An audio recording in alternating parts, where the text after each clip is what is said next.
Okay, let's unpack this. There's a principle out there that lets things grow like crazy, turning something small into something, well, huge. Yeah, it sounds almost like magic, but it's very real. It does. And it seems simple, almost maybe too simple, but its power is massive once you really get it. Absolutely. So today, we're going to dive into a story. Looks simple on the surface, just a kid and some candy, but it holds this really deep lesson, one that, honestly, many of us kind of underestimate. That's right.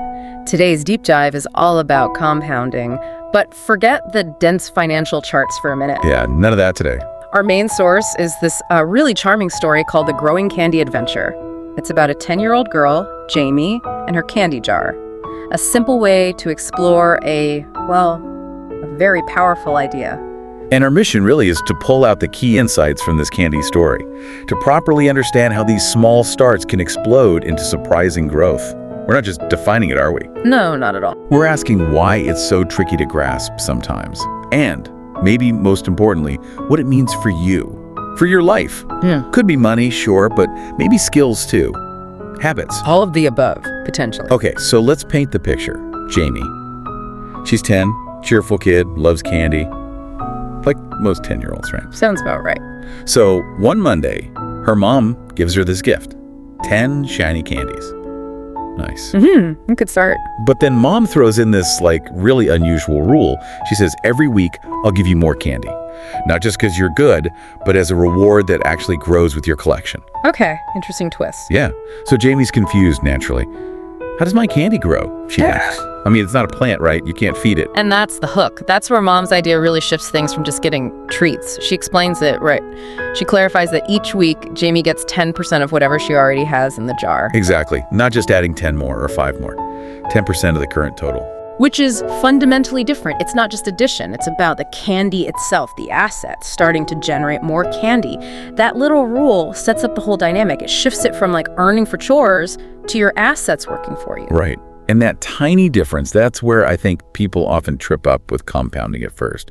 We think in straight lines. We do. Linear thinking is imperative. So week 1 happens. Jamie's excited, puts her 10 candies in this cool, colorful jar. Mom comes along, does the math. 10% of 10 is 1. 1 candy. Drops it in. Now you have 11. Jamie's grinning. She likes this game. And yeah, 1 extra candy maybe doesn't sound world-changing. Not yet. But it's the start of something completely different than just getting 1 candy every week. Absolutely. Okay, so week 2 rolls around. Jamie's ready. Mom smiles, calculates again. Okay, 10% 11 this week. That's 1.1. Ah, the fraction problem. Exactly. You can't give 0.1 of a candy easily, so Mom, keeping it fun, gives Jamie 1 whole candy, plus maybe a tiny symbolic bite of another one, just to represent that extra bit. So she's at 12 now. She's at 12, and, at this point, the growth still feels kind of slow, 10, 11, 12. It's steady, but not dramatic. Yeah, I can see how someone might think, okay, is this it? Patience is key here. It really is. Because this is where the feeling starts to shift, even for Jamie. It's not just adding candies anymore, it's the collection that's growing, it's building on itself. That's the subtle psychological shift starting. Okay, but here's where it gets really interesting. Because these next few weeks are where that simple adding feeling really starts to morph into something else entirely. It's where the exponential curve starts to become visible. The acceleration begins. So weeks go by, Jamie's watching her jar, week 3, week 4. She notices the reward, the number of new candies she gets each week. It keeps getting just a little bit higher. Because the base is bigger each time. Right. It's always 10% of the new total, not the original 10. Right. And by week 4, she has this moment. She sees she's getting close to 15 candies, and she hasn't added any herself. That's a 50% jump from the start. Just from letting the rule work. It's not just the number going up, it's the speed it's going up that's starting to change. And that's the magical realization the story talks about. Jamie sees it. The more candy she had, the more she earned each week. The pile of sweets starts growing much faster than it did at the beginning. Yeah. This is pure exponential growth in action. The base expands, so the gains get larger and larger in absolute terms. Yeah. It's not just growing, it's accelerating. And that acceleration is the part our linear brains have trouble predicting. We expect steady progress, not this. Whoosh. That's such a good point.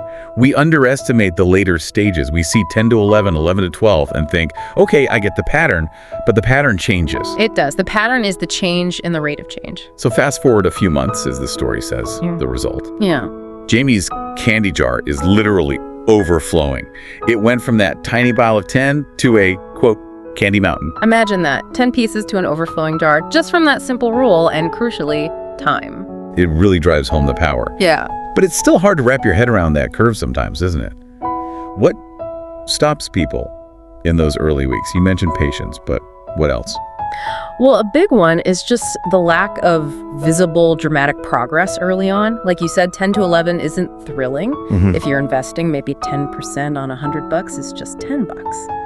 It doesn't feel powerful yet. Right, you want that instant reward. Exactly. Our brains are kind of wired for that. So if you don't see big results fast, it's easy to get discouraged, think it's not working, or it's not worth the, quote, sacrifice of not spending that money or eating that candy right away. Jamie sticking with it is the key. Discipline is needed to trust that process. Okay, so the jar's overflowing. Mom sees this teachable moment, right?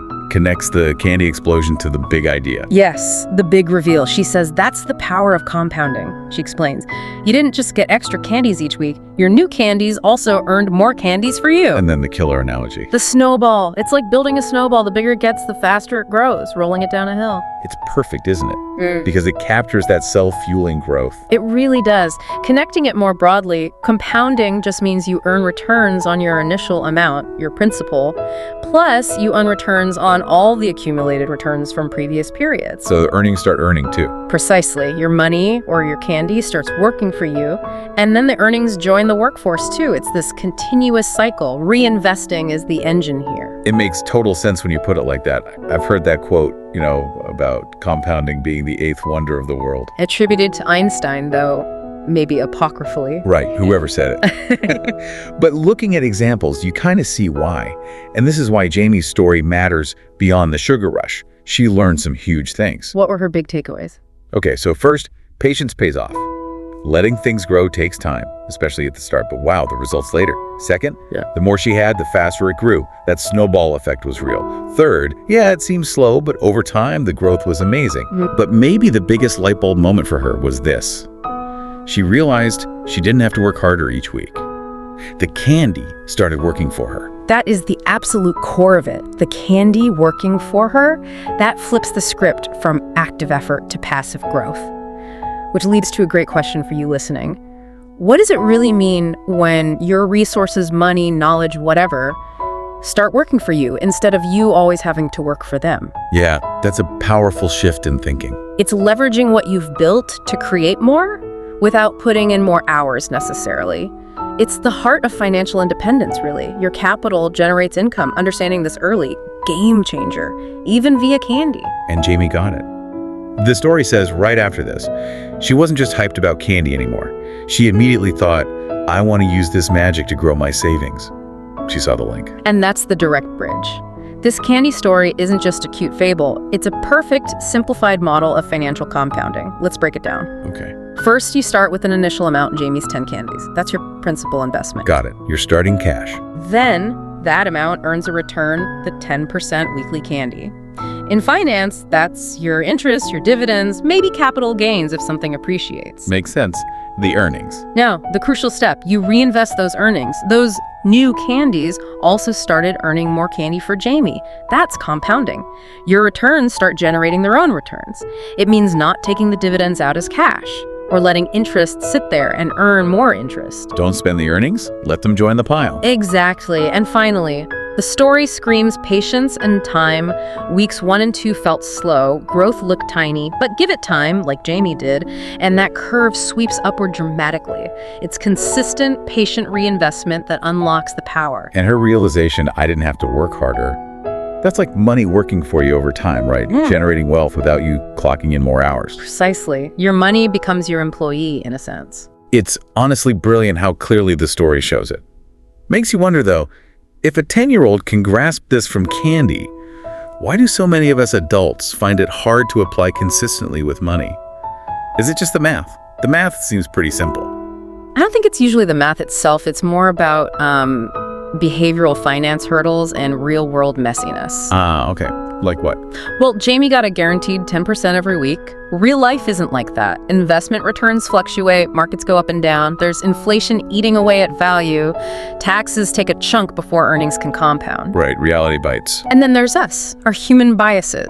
We hate losses more than we enjoy equivalent gains. We get scared in downturns and maybe sell low, stopping the compounding. We focus on the short term. Jamie didn't have a stock market crash scare her out of her candy jar. Good point. No candy bear market. Exactly. So for us, it's not just understanding the principle, but having the discipline, the emotional regulation to stick with it despite the volatility and setbacks. That's the deeper challenge. That's critical. The story shows the potential, but reality tests our resolve. It explains why Jamie started telling her friends, start early, let your rewards grow, and before you know it, you'll have more than you dreamed. And that advice is gold for building wealth. Start early gives you the longest runway for compounding. Let the rewards grow means reinvesting. Do that consistently, even through the bumps, and the eventual candy mountain can be substantial. It really is like financial magic hidden in a simple story. Even those rules of thumb, like the rule of 72. Yeah, divide 72 by your interest rate to estimate doubling time. Right. That's just a shortcut to grasp this exponential power Jamie saw firsthand. Yeah, She was living the rule of let it grow. she was. Okay, so we've done a deep dive into this magic of compounding using Jamie's candy adventure. Simple idea, really, but incredibly powerful if you understand it, and more importantly, actually do it consistently. Right, we've looked at what it is, why it feels slow at first, why patience and reinvestment are just non-negotiable for it to work. So here's a final thought for you to chew on, maybe. The story mentions Jamie didn't just think about savings. She also wondered about using this magic for her skills, even her friendships. Interesting extension. So, taking it beyond money. How could these ideas, starting early, being patient, consistently building on what's already there, how could that apply in other parts of your life? Yeah, think about learning, spending just, say, 30 minutes a day on a new skill. Seems tiny at first, but compounded over years, that builds real expertise. Or relationships, small, consistent acts of kindness, of connection, they compound into really strong bonds over time, don't they? They really do. The underlying engine feels kind of universal. It does. So the question to leave you with is, what does this all mean for you in your own growth story, way beyond just your bank account?